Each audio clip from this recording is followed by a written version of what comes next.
From the very beginning of the Bible, God is not only the creator who makes worlds, but he's the unmaker of worlds. He's the God who makes a new world. That's part of the creation story in Genesis 1. God sets up a world, he makes heaven and earth, but then he intervenes in it, begins to reorder things and reshuffle things, divide here, unite here, fill this part of the world. And we find the same living God active in the history of Israel.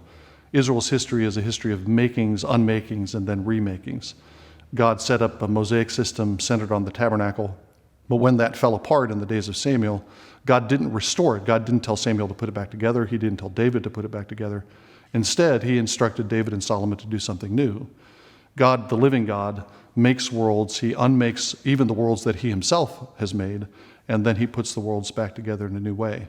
And at each stage, there's a change in name. Israel goes through a number of different name changes throughout her history. She starts out as Hebrews when she's in Egypt, and as she comes out of Egypt, she settles in the land as the sons of Israel. During the divided kingdom, she has two names. She's Israel and Judah. After the exile, she's reunited as one people, and so they are all called Jews. And that same living God is the God who governs the history of the church. We can expect the same kinds of things to happen in the history of the church that we found in the history of Israel. God making worlds, unmaking worlds, and remaking worlds.